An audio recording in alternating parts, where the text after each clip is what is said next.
I'm back. Oh, I'm boiling and I've just finished at the gym again. And for a long time, I was going to wait until I'd lost my weight, wait until my business was launched, wait until everything seemed better, I looked better, blah, blah, blah, blah. And I decided that I deserved to show up now, to respect my body now, to share myself now. I don't need to wait. And I know I don't look my best. I've just done an hour's cardio and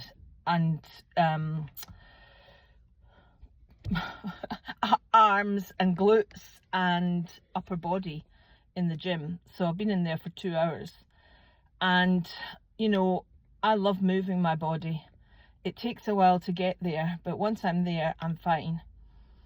In my past younger years, I was a professional dancer, contemporary dance and creative dance, and taught children with within a role in the Scottish Ballet's education unit called Steps Out. And I did that for 2 years and it was amazing. And obviously I was moving and dancing every day. And my background, I trained in dance and theatre in London at what was the Laban Centre for 3 years. And I was the worst in my year because I hadn't been brought up with formal training in dance. But I did improve the most.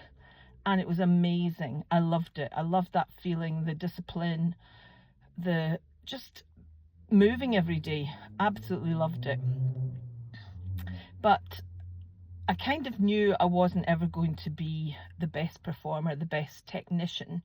Although if I were to dance now, I would dance probably with a strength and vulnerability that I can tap into because of my life experience. What I did do was went on and trained as a secondary teacher for dance education, and then went on and did a master's in movement psychotherapy in America, which was one of the best experiences of my whole life. And I just loved it. It was fantastic. And I worked with amazing patients and colleagues and friends. And I was there for 2 years and was totally immersed in that world and would have stayed. But I ended up, prior to going, 6 months actually prior to going, I met my ex-husband. So I came back to get married. Otherwise, I would have stayed. And I was introduced to the person that got the job that I would have had I stayed. Anyway, why am I telling you that? Because this body hasn't always been this size. I have been at peak fitness, and I trained as a personal trainer, aerobics instructor, and taught 25 classes a week, again in my younger years. I still teach a fitness class now. But when you've been in a body that's fit physically, mentally, and I mean, I'm quite strong, you know, in terms of weightlifting and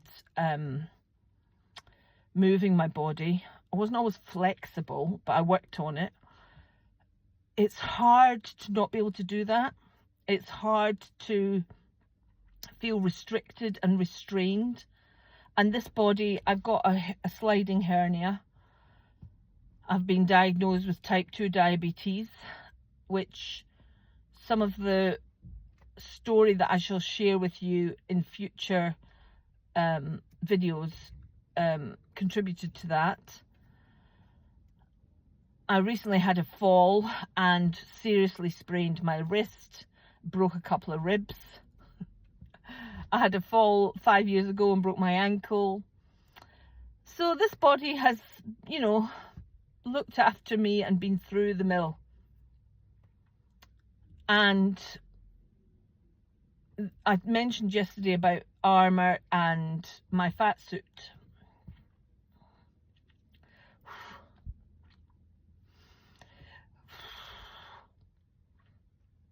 I didn't realise I was going to get emotional.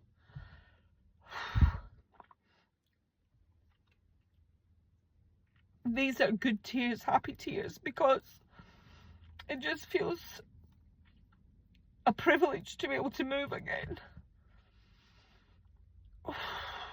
Because for so long I've been stuck physically, emotionally, mentally, even spiritually. And I've done a lot of work recently on my self. And then I got started actually and had my fall, and that put me back a bit. It slowed me right down and made me stop, which wasn't a bad thing, to be honest, because as I shared yesterday, I've always been push, and I wasn't able to. But there's a privilege in being able to move.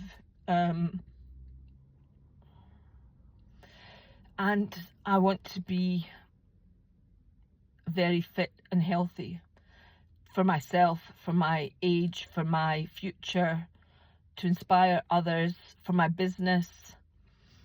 And I'll talk more about that in future videos. I just wanted to say that it's great to move and it's great to be visible. I think I've been hiding a long time, and you'll notice that I wear a lot of black t-shirts. I have about 20 of them, and this is a 6XL and it's a man's, and the reason I wear it is because it's long and hides my apron of a large stomach. And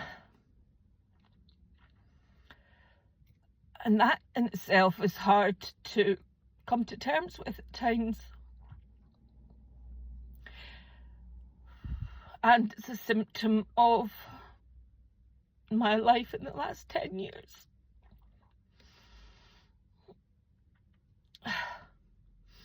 And who knows where it'll be at the end of this year. Because I am not stopping, although I've said this is day 38 of 105. The 105 is a deadline for something else, and I'll share that too as time comes on. It's not about sharing absolutely everything all at once. But being visible is important in healing, in life. Even if nobody watches this, it's having the courage to be honest, to share, to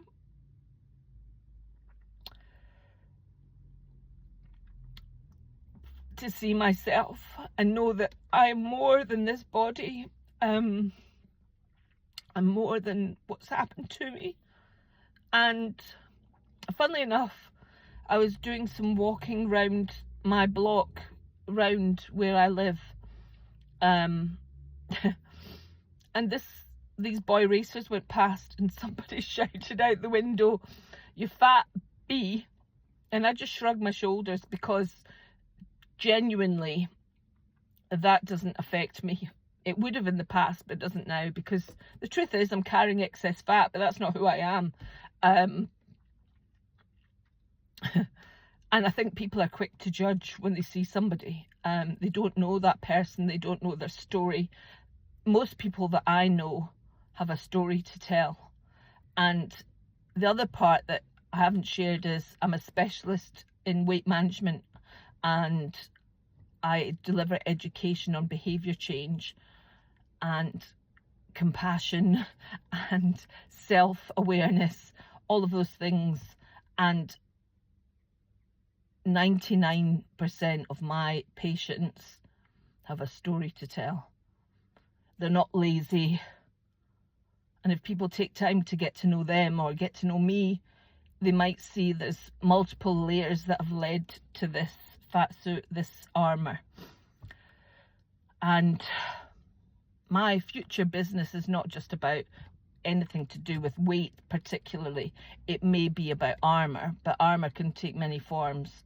Can you resonate with anything I'm saying if you're watching? I'd love to know. And I appreciate your support, and if you've got any questions, feel free to ask. I'm a very open book, and I'm ready to be visible to myself first and foremost.